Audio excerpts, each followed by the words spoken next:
रहमतुल्लाहि व बरकातुहू। शब बारात के मौके पर चंद वो बातें जो हम सवाब समझ के करते हैं, हालांकि वो सवाब नहीं है बल्कि वो हमारे गुनाह का सबब बनता जा रहा है। वो चंद बातें कौन सी हैं, आइए हम समझ लेते हैं। पहली बात यह है कि हम शब बारात के मौके के ऊपर गुस्ल को बाइस फजीलत, बाइस सवाब और ज़रूरी समझते हैं। हालांकि ये गुस्ल करना ज़रूरी नहीं है। आप नापाक हैं या आप कई दिनों से नहाए नहीं हैं तो फिर आप गुस्ल कर सकते हैं, बाकी इसको ज़रूरी समझना ये दुरुस्त नहीं है। इस मौके के ऊपर बहुत सारे लोग रातों को जागते हैं और इस मौके के ऊपर रात के जागने को इबादत समझते हैं, ये भी दुरुस्त नहीं है। बल्कि आप जितनी इबादत कर सकते हैं करें, उसके बाद आराम करें, इशा भी जमात से पढ़ें और फजर की नमाज भी जमात से अदा करें। ऐसे ही इस मौके के ऊपर यानी शब बारात के मौके के ऊपर चंद इबादत जो मखसूस तरीके से की जाती हैं या चंद इबादत को खास कर लेते हैं। मिसाल के तौर पर कोई आदमी है जो इस मौके के ऊपर हजारी नमाज पढ़ता है।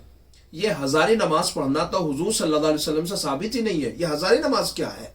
तो इसका मतलब ये है कि अपनी तरफ से घड़ी गई है जो दुरुस्त नहीं है। इस तरह की इबादत को मखसूस कर लेना जो अल्लाह के नबी इस्लाम से साबित नहीं है, ये भी गुनाह का सबब बन सकती है।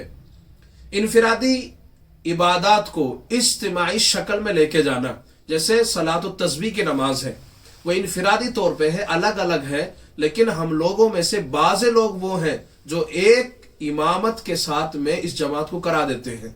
यानी एक इमाम साहब होते हैं और चंद मर्द होते हैं। बाज़ जगहों पे ये बात भी देखी गई है कि एक इमाम साहब होते हैं, वहां मर्द भी होते हैं, औरतें भी होती हैं और ये सलात तस्बीह की नमाज जमात के साथ में अदा की जाती है। इससे भी एहतियात करना है, बचना है, ये भी गुनाह का सबब बन सकती है। ऐसे ही इस मौके के ऊपर मर्द और औरतों का इख्तिलात पाया जाता है। बाज़ जगहों पर जलसे जुलूस होते हैं, महफिलें सजाई जाती हैं और वहां मर्द भी एक ही जगह बैठे होते हैं, खवातीन भी वहां एक ही जगह बैठी होती हैं। हालांकि दोनों का इख्तिलात हो जाना यह दुरुस्त नहीं है, गुनाह का सबब है।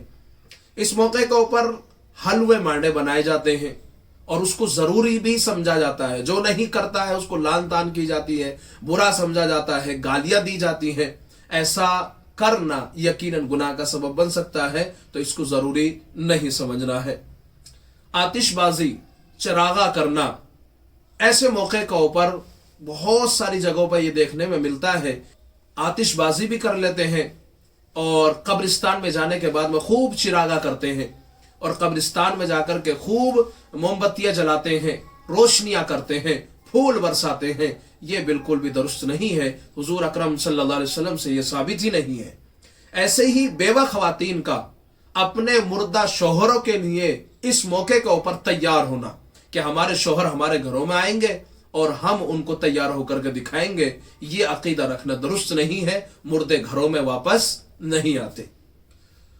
दूसरा एक और अकीदा रखा जाता है इस मौके के ऊपर कि मुर्दों की अरवाह के आराम के लिए घरों में बिस्तर लगाना। बाज़ जगहों पे ये भी बात सामने आती है कि घरों के अंदर मुर्दों के लिए बिस्तर लगाए जाते हैं कि शब बारात के मौके के ऊपर मुर्दे कब्रिस्तान से उठ करके हमारे घरों में आएंगे। अच्छा, अजीब बात यह है कि घरों के अंदर जो लोग रहते हैं वो कब्रिस्तान जाते हैं और कब्रिस्तान वाले लोग घर आते हैं। ये समझ में नहीं आता कि बिस्तर घर पे बिछाए जा रहे हैं इसलिए कि हमारे जितने भी मुर्दे इस दुनिया से जा चुके हैं वो सब हमारे घर पे आएंगे। ये अकीदा रखना बिल्कुल भी दुरुस्त नहीं है। इस मौके के ऊपर कब्रिस्तान में जाने को जरूरी समझना, लाजिम करार देना और जो नहीं जाता उसके ऊपर लान तान करना, यह भी दुरुस्त नहीं है। ऐसे ही इस मौके के ऊपर शब बारात के मौके के ऊपर एक दूसरे को मुबारकबाद देना, यह भी दुरुस्त नहीं है। अल्लाह के नबी अलैहिस्सलातु वस्सलाम से और सहाबा से शब बारात के मौके के ऊपर कोई मुबारकबाद देना साबित नहीं है। सुन्नत समझ करके करना यकीनन ये एक गुनाह का सबब है। लिहाजा ये चंद बातें हैं जो मैंने आपके सामने बयान की हैं, दूसरे लोगों तक पहुंचाए, दीन की सही बात पहुंचा देना, यह भी सदका है। अल्लाह अमल की तौफीक अता फरमाए।